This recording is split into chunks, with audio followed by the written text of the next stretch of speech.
spiny dogfish. You find these in the New England Sound down to like South Carolina. Let me find this guy. Is it really? Okay, so the reproduction of this shark is really interesting.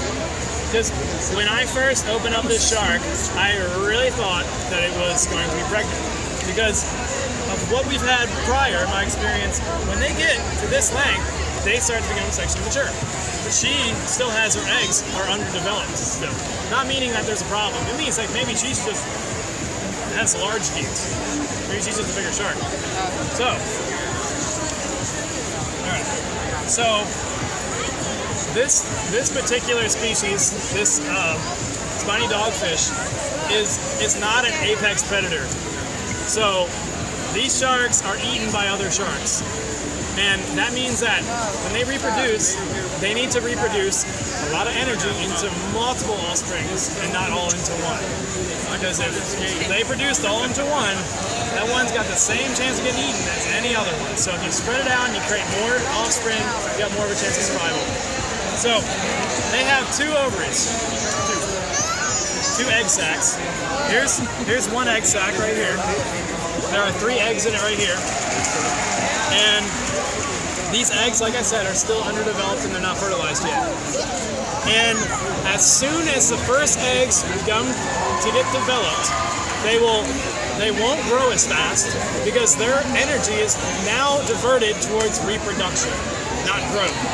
And so once the first eggs become fertilized and they start to incubate, then once those eggs become fertilized, they will travel down the kidney, actually. And the kidney is a very weird spot. The kidney is this blue area you see in here. All that blue, that's actually the kidney. It doesn't even look like an organ. It doesn't even look like an organ. It just looks like skin. That is actually the kidney. And so the developed eggs will travel down the kidney, down into these 2 sacs right here. This one right here, and this one right here on the other side of this red piece. And I'll tell you what this red piece is in a minute. But that's where the sacs hold these right here. This is the size of the babies that are inside of the sac right here. And they will have anywhere from 3 to 6 on each side. And as soon as they are ready to go, the tail will come out first. The tail comes out first because it wiggles more and it gets blood flow. And then once the head comes out, then it can swim. If it came out the other way, it'd be real weird. We wouldn't have a tail to be able to keep it up, like the blood flow to keep it going. So as soon as that baby has been delivered, new eggs have already been fertilized and are ready to be taken down the track. So once they become pregnant, they will be pregnant until they die. Every 9 months, they produce 8 to 12 young. So these sharks are in no need to be conserved. Not one of those species. When you hear all sharks need to be saved, that is not true. These sharks, A-okay. These sharks are fished not only commercially, but also a huge part of bycatch. Their populations are still okay. Now, when they develop that many young, they they use a lot of their energy towards reproduction. And not only have they developed such a fast reproduction rate, but they have something called cryptic mating. Cryptic mating means that they have an organ that can store sperm of different partners. And so one side can be one male, male A. The other side can be male B. And in sharks, if they have the same mom, they can still mate with each other. So that gives those 6 a chance to mate with those 6, possibly, just in case. Maybe they run into each other, which they might, because sharks are philopatric. What does that mean, philopatric? Well, it means you return back to your home where you were born. Turtles do that. Sea turtles do that. They go to the same beach. They don't go to the same exact spot. They go to the same beach. And the reason they don't go to the same exact spot is because they weren't there long enough to know, okay, this is where I was born. When they're born, they're hightailing into the water. They got birds trying to eat them. They got coyotes, whatever else is trying to eat them. And they got to get They got to go.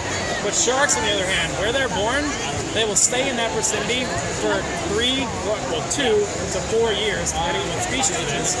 And so they take a long time developing that chemical cue of where they were born. And now we know through tracking of lemon sharks in Bimini, Bahamas, we know that lemon sharks are born within a 5-foot radius of where they were born. It's incredible. I mean, so we also know that You guys heard that sharks can like pick up electricity? Ever heard that before? The Ampullae Lawrencine. Yes. So Lawrencine also does something different. As of 2016, now we know that also works as a compass. It was theorized that it works as a compass, but now we know it works as a compass because baby sharks, lemon sharks, at 3 years old, who have not yet experienced the real world, only in their little nursery, were taken out of their nursery on a boat in a cooler, so they don't know where they are, sent 100 miles out, and dropped with trackers and said good luck. Gung ho. All 100% returned within 20 feet of where they were taken out. So they know where they are, and now we know how they know where they are in the world. They do it via the independent, specific electromagnetic field flux of that specific spot. It's incredible. I mean, that's really cool. The world's a big place. And the fact that they know exactly where they are, where they need to be, and how to get back there, their compass points north too, is what I'm saying.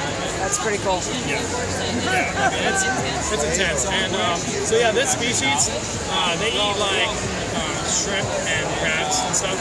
They're not eating sharks, so they don't have teeth like you would see in this black tip right here, or this hammerhead. They don't have teeth that are individual and spiked. If you look at the teeth, because their teeth are really small.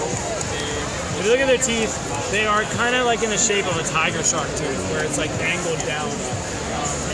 Right now, but we have a tiger shark tooth. It's angled down so it can cut through a turtle shell. Okay. Great white sharks don't eat turtles because their teeth are not designed to eat turtles.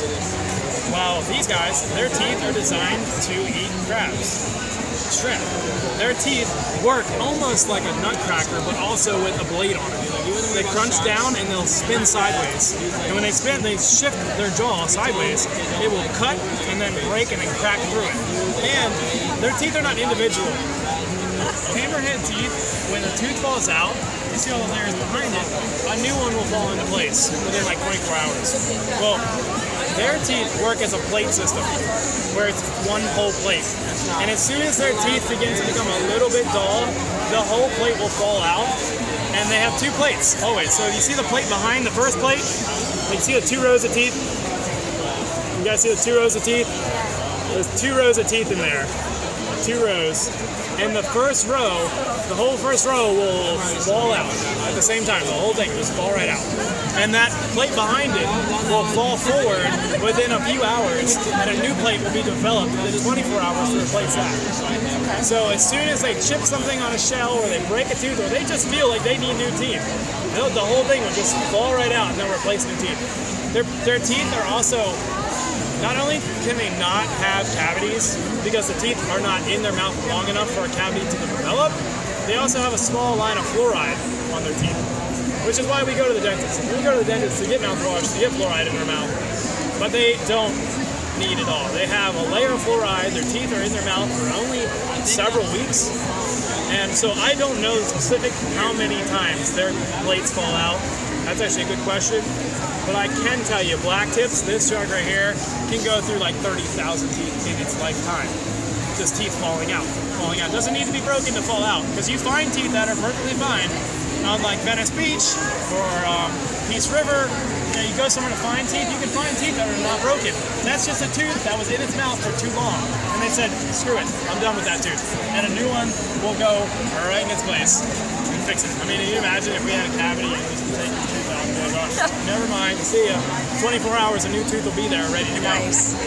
So they grow their teeth like we grow fingernails. Wow. It's constant. It never stops. There's never a point where they stop growing teeth. But there is a point, like I was saying earlier, when they stop growing in size, and that's when they start to reach sexual maturity. Do you guys know what Greenland sharks are? Do you know what Greenland sharks are? Greenland sharks are a shark that lives in Greenland specifically. And they're really old. They're very slow, they're very big. They can be from me to that white truck over there. Very large shark. They don't hunt things down. They're not fast at all. They are slow swimming, and they are like vultures. They eat dead things. So they don't need to eat a lot to maintain metabolic energy in their body. And something very important that was just found out last year about Greenland sharks is that they reach sexual maturity. Guess what age? I want you to guess. Guess what age the shark? 50. 50? I was gonna say 50. Yeah. 50? 152 years plus or minus 36. Greenland sharks. Yeah, they live a really long That time. is a long time for you to just become sexually mature. That's a long time. So their maximum age would be Maximum like, age is anywhere from 436 plus or minus. geez. Yeah, they caught one about a little over 400 years old. Was like the oldest that they have on record. So I mean, it could be larger than that. Could be more. That's just what we found. What they found, and they have a type of annual ring in their spinal column. A type of annual. It's not like a tree where it's exact annual. It's a period of growth seasonally. When you're in the summer, the water's warmer, your body produces more energy and you are doing more, so your body can grow more, meaning that that seasonal ring is slightly bigger. And then there's a seasonal ring for winter. It's slightly smaller. And then you count those rings, and the way they found out, because that's one way to do it. You can't say, okay, that shark is exactly 400 years because there's 400 rings. You need more proof than that. It's not like a tree. So what they did was, luckily, they found a shark that had radiation from the atmospheric nuclear testing. Carbon-14 from bomb testing was detected in its eye, because there is one layer of protein in all of your eyes. One layer of protein that does not exchange carbon. It is fixed. When you're born with it, you are born with that carbon. And this shark was born with that carbon of carbon-14, meaning its mom was radiated. And you look at the amount of rings, and the amount of rings were the exact year when bomb testing happened. So it's now you can use that as some sort of proof that Greenland sharks are now the oldest living organism on this planet with a backbone. Cool.